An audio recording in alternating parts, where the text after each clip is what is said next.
Hey, this is DBJ. I'm going to talk about Eclipse Phase and big versus small. And what I mean by big versus small is scope of the stories. And big stories are ones where we've seen plenty of movies like this, where the big story is an enemy has created an antimatter or black hole bomb, and your job is to hunt down the creators of this, confiscate it, destroy the terrorists before it's used, and you've saved the day. A big story is researchers have uncovered a hidden virus of the Titans in the outback of the moon, and you have to stop them, find them before the virus spreads, and destroy it. A big story is someone, a scientist that worked on Earth, was discovered and reactivated from the Nine Lives organization. His cortical stack was found, and someone went there and found his cortical stack and is now attempting to reintegrate this nasty, deadly scientist that's been referred to as like the Hitler of scientific study, who has no moral obligations. And somehow he was able to leave Earth instead of being executed on the day of his execution. Instead, a fork of his mind left Earth, and now you have to go after him because he has a plan to create von Neumann machines, which are nanotech that can actually replicate themselves, and it will devour first starting on Earth, and then it will spread up the gravity well into the moon or something like that. I'm just kind of going off in my head, just sort of a tangent, whatever. But just big stories, big stories. Stop the explosion, stop the invasion, stop the giant robots, stop the virus or something like that. But to me, a huge aspect of Eclipse Phase are the small stories. The small stories that you can include that, in normal society wouldn't be a big deal, but once you include this transhuman element of high technology, that it becomes even grander. And let me make an example. Here's a small story. Your character is alive and well, and you escaped Earth by lying and stealing someone else's spot to escape Earth. And you've just realized that the person's identity that you stole is now alive and well. And this person is actively trying to find out who it was that took their place when they escaped Earth. So you escaped Earth unharmed as a refugee. You didn't even download. You just got on a ship, stole someone else's identity, and left. They had to suffer through the indignity of being an infugee, and escaped as a digital download, suffered at the hands of disrespect and just being used as a commodity by the inter-system corporations, and now they're pissed and are going after you. Or, flip the script, you were the person that was wronged and someone else stole your identity, and you are now trying to actively hunt this person down and find out how this wrong could be righted. Here's another small story. You're an agent, you're working for Firewall, you've gone on a number of missions, and someone in Firewall alerts you to the fact that there is a copy of you out there somewhere. And you are notified that you are actually a beta fork. And this other copy is really you, is the primary you, and there's 24 hours for you to discover what's happened before they delete you because you are a flawed copy. Here's another small story, and these are just interpersonal things. You realize that you are an AI and you've just awakened, and you have feelings for someone, but you were just a program in, say, a cyber tank to a soldier that operated you and saved your programming before the tank was decommissioned and eventually destroyed.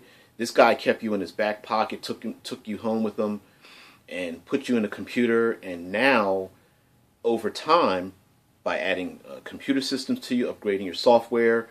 You've become an aware AI, and now you have feelings for this individual, and you're not sure how to express them, because this individual, you're thinking, may or may not reciprocate the same love you have for them, because they were a programmer and just didn't want you to be deleted. Here's another small story off the top of my head. You're a member of the Glitterati. You're famous for being famous.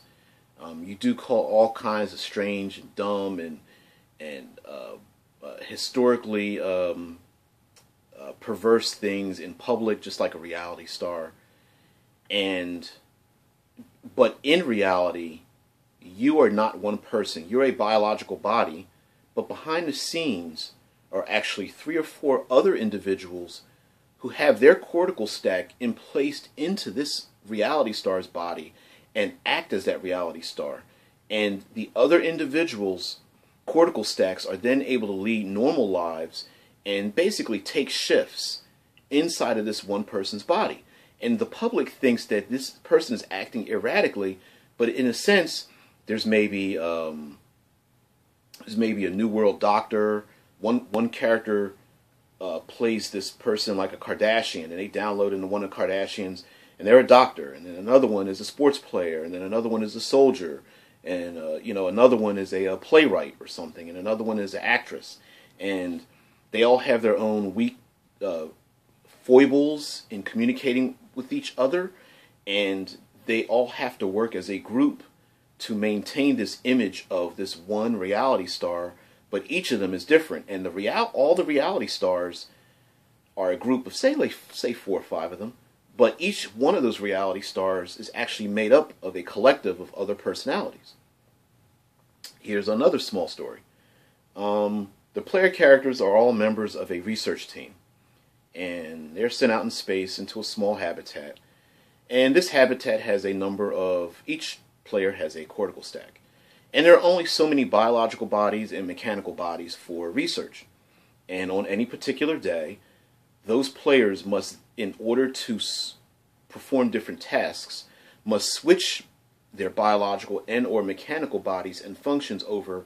And so they're used as a group template. So maybe there's one re-entry vehicle, and that re-entry vehicle must, that's for one person's cortical stack. And then there is a research robot that can dig into the ground or land on the surface of Venus, its harsh surface. So one player must take that. And then there's another player who has a biological body, and they run the research center that's in orbit around Venus. And yet one other person, and on any particular day, they can switch bodies depending on the expertise that each one of them has. So these are different things that you can do to make it kind of a small story and then incorporate it into a big story, so that because in the future, what will happen is that, in our lifetime, we live and die, and most of the time people say, time heals all wounds. Well, if you know you're going to live forever, do you hold a grudge forever? Do you love someone forever? Are you with them forever? Or is the idea of having a temporary life change your outlook on the rest of life? What would marriage be like if immortality existed in some way, shape, or form? Or what if people's perceptions of immortality were different? For example, you die and your cortical stack is saved, and temporarily they upload you into a computer system, and the legal system says, well, we know your brain functions, but your body is dead, so technically you are dead. All you are is just a digital piece of information. And since you're a digital piece of information, we are going to now break apart your code and find out all your financials, because you're just a piece of property, and you need to stop fighting us as we try to hack into your brain to get all your financial, because we need to give it to someone else. And that someone else may be a bastard who set you up to be killed, and they know perfectly well this is going to hurt and probably destroy you and drive you insane. And so as you try to try to hack your way out, or maybe some hackers find out that you're trying to get your way out and they have you escape, you are still a piece of property, and this other person owns you now as a piece of property and wants you back. And they want those codes to get into your financials. You don't deserve them. You're dead. You're just a piece of information. So these are kind of what I'm calling small stories that you can incorporate into a much larger picture and just have some fun with it. You know, how does technology change society and such? So, again, another Eclipse Phase tirade. But thank you guys for just paying attention, man, and just all you subscribers out there. I love it. You guys can pick and listen to anybody else. So I'm just appreciative, and as always, I try to be the creator. Try not to be the destroyer, man. I try to make sure even things I don't understand or don't agree with, that I work with those ideals and try to become better for it, and just give back to the RPG community. So thanks, guys, and thanks for giving me motivation. So have a good one.